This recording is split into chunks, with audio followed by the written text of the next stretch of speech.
Regrettably, I'm about to cause trouble. Written and narrated by Amie McNee. Chapter 20. The witches had gone to bed almost an hour earlier. I was still staring into the fire. "You should go to bed," Rufus mumbled. He had been waiting with me. "You go. It is Harvest Festival tomorrow. You need some sleep." "Do we have duties?" I asked. "As witches?" I don't know why Rufus would know. "We do," he said. "One of the coven, apparently. You'll see." Why did he know so much? "How many secrets are you keeping from me, Rufus?" "A few." He stretched, stiff from a long night of sitting. "How many secrets are you hiding from me?" he asked. "I have only one secret, and I told it to you already," I said. "Everyone else has hundreds. It's immoral." "To bed, then, moral Maude." He gave me his hand. I took it, and we dragged ourselves up the stairs. I had never been to Harvest Festival. It was not for people like me, for what I used to be. It was for the people, the farmers, the peasants. Nobility stayed inside. I always imagined it to be a filthy affair, so I was not looking forward to it. Harvest morning had already fulfilled my very low expectations. I had been involuntarily baking since sunrise. Seed cakes, for the farmers. "How many seed cakes do the farmers need?" I asked, wrapping the 7th cake in cloth. "How many farmers do you think we have in this town?" Zita asked pointedly. "Because I can assure you, it's more than 7. Zita had been more or less the same to me this morning. I had followed her lead and responded as rudely as I had before I knew of our relationship, but I was noticing more and more now the similarities between her and my mother. "We'll spend the whole harvest baking," I complained. "It has been an abundant season, Maude. They deserve cake." "This is the last one," Hildy said, sliding the sloppy cake mix into the baking oven. "Now as this one bakes, we must get ready."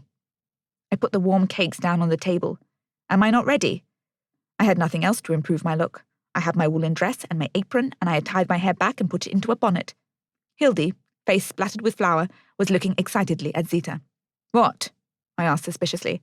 "Must I wear a pumpkin over my head? Dress as a scarecrow? What does this festival require of us?" "We have made you a harvest dress," Zita explained. "Why?" "Just say thank you, Maude," Rufus reprimanded me. "Thank you," I said quickly. They went to fetch it. I thought of my finery hidden under the floors, how I wanted to retrieve my dresses and jewels, but it made no sense for a peasant witch to be wearing pearls and damask. It would only draw attention and questions. One day soon I should sell them.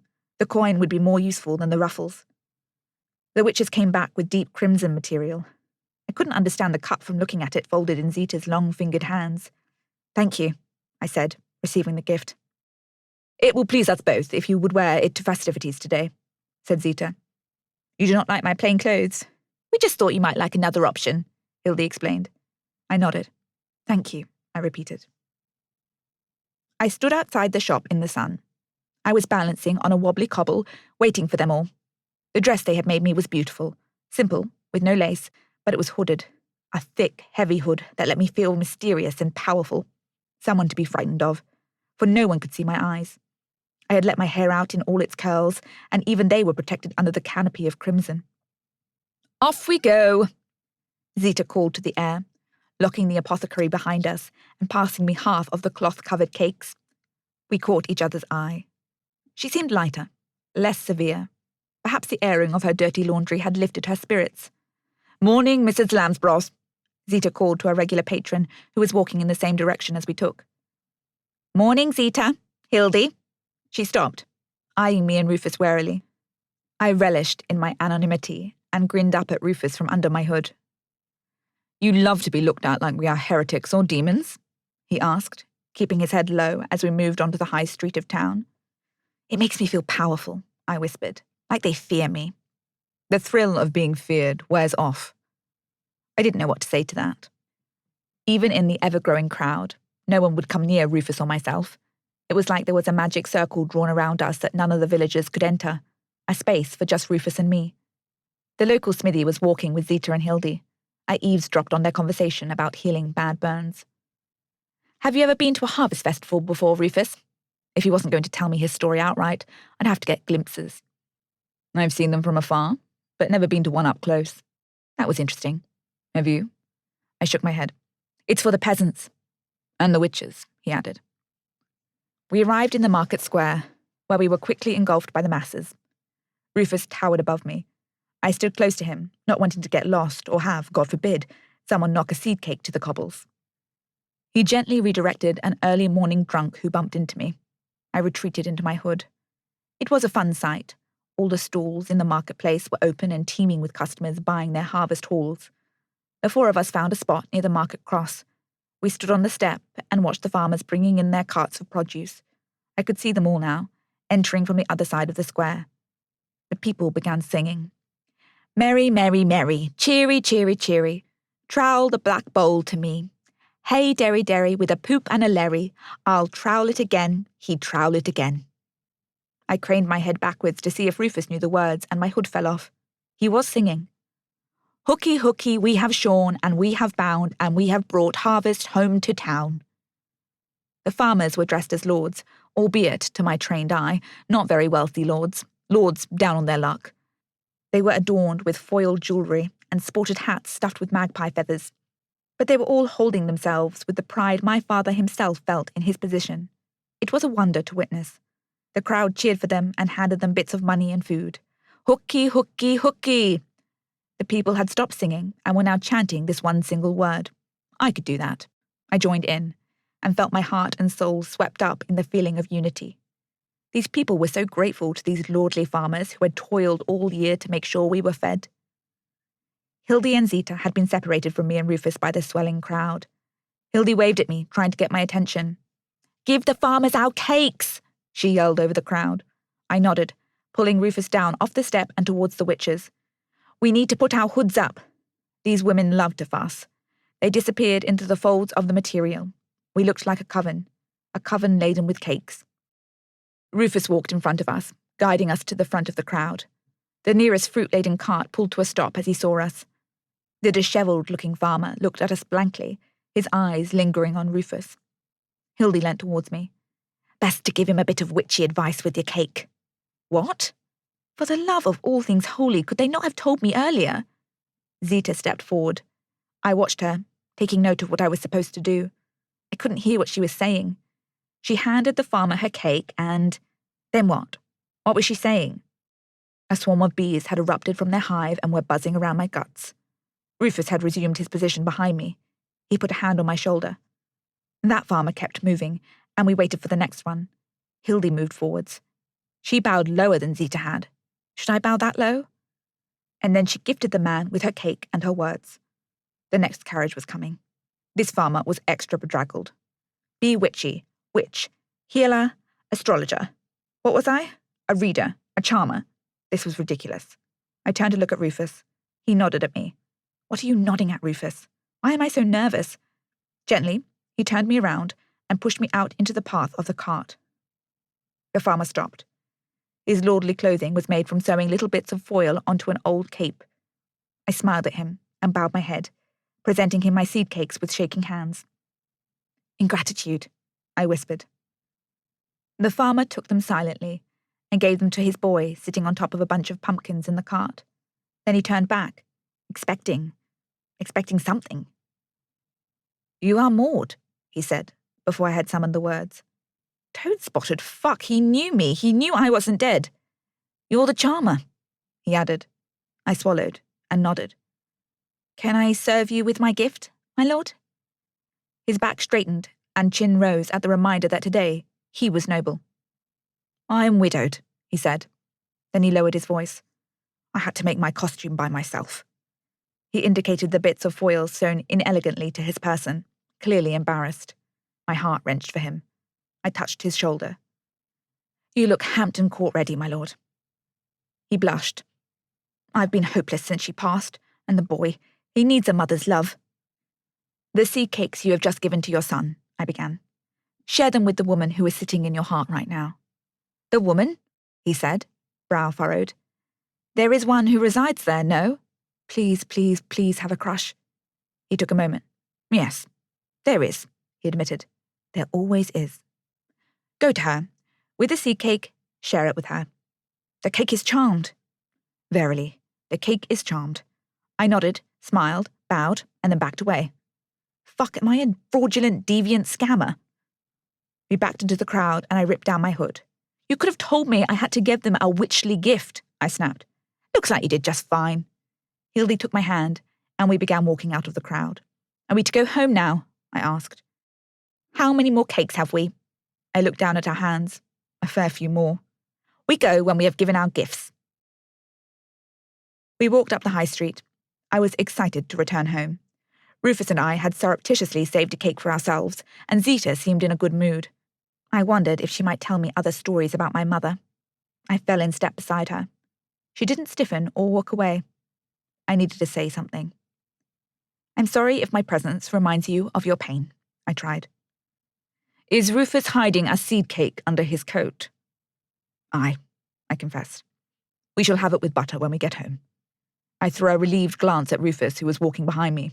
He wiped imaginary sweat off his forehead. I am sorry if at times I have treated you as though you were your mother. I see that you are different from her. Thank you, I said sincerely. Have you heard word from her recently? The last I heard or saw of her was last Christmas, at court. I opened my mouth to ask questions about why in Christ's name she had been at court when she made a small noise of surprise. I followed the direction of her gaze. A man in livery was standing in front of the apothecary. Both witches had turned hard on their heels and were looking at Rufus. He was frozen. Hooky, hooky! The man approached us. No one was speaking. Hooky, I replied, trying to ease the awkwardness. I have summons, he said, clearly perturbed by the lack of response from the witches. May I come in? Again, I waited. Please do, Hildy said eventually, snapping back to her usual self and showing him in through the door. I lingered behind. What's wrong? I whispered. Summoned where?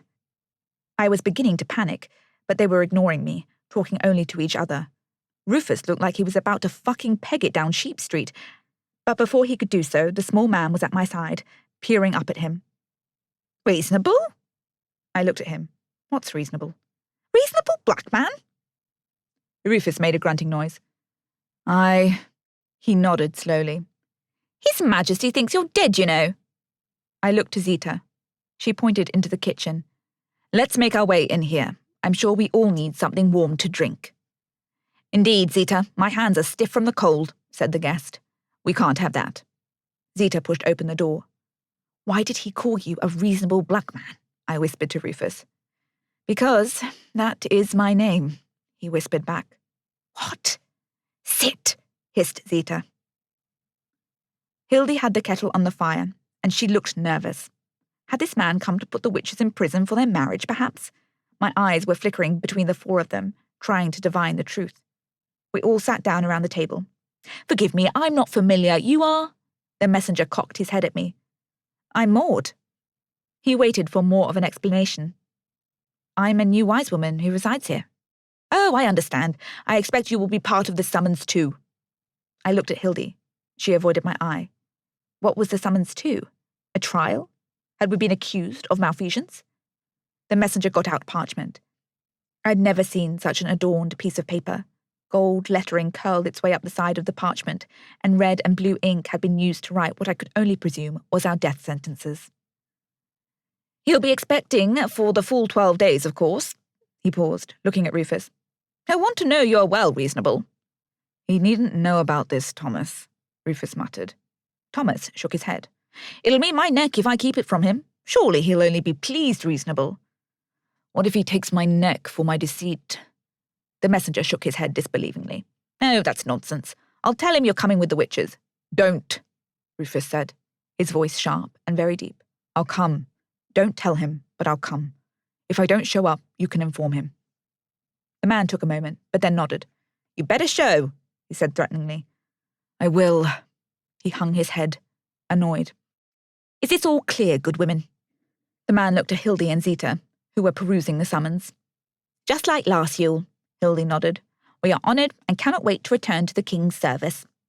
The man nodded, smiled, and then did up his cloak. I'll see myself out and we'll be met again at Yuletide. Make sure you show up reasonable, or I'll dob you in. Rufus grunted. Hooky, Thomas said again. Hooky, replied everyone but me, and the infernal messenger left. I stared at the three of them. I want the cake, I demanded, and some sort of strong drink. I told you I had my stories, Maude. Rufus retrieved the wrapped-up, severely misshapen cake from his coat, and Zita passed me a cup of wine. Have you all known each other this whole time? I asked. We go to court most years for the 12 days of Yuletide. We entertain, tell them all ghost stories, and read their stars. We met Rufus there. Why didn't you tell me you get to go to court? I didn't want it to fuel your lust for ascension. Zita gave me a tight smile. I returned it with a blank stare. Rude, but she wasn't wrong. I was already envisioning some elegant and dramatic return to favour with my family, even after all this time. I turned my head to the fairy. So we may finally confirm that you are no fairy. Hush! He is a fairy, that much is true, Zita chided me. A fairy of court, reasonable black man. I had enjoyed leaving that name behind, he said pointedly. I won't call you by it, I said quickly. But you will tell me more. You are from court? In the king's service? He grunted. I was excused in order to be married, but he crossed his legs. It didn't go to plan. What happened? What happened to your marriage? He retorted quickly. It went to shit, I shrugged. Ditto. What did you do at court? I was just a lowly servant, Maude. Don't get too excited. Why would the king think you're dead? It was the only means I had of leaving my marriage. Like me. He nodded. I opened my mouth to ask more questions. I'm going to bed. No. I grabbed him by the elbow. Stay. Tell me why you don't want to return to court, or you'd be in trouble. We shall see, won't we? He shook me free and went upstairs. I turned to the witches. Why not tell me the truth about where he came from? Why not tell me you were acquainted? It seems a pointless lie. In deference to our friend, dear Rufus. He did not want his past to follow him here. He will be grieving greatly that he must return to his life at court. Poor Rufus. I bit my lip. Am I to come to court with you as well? I couldn't help myself. Zita looked at Hildy. Hildy spoke with her hands. Yes.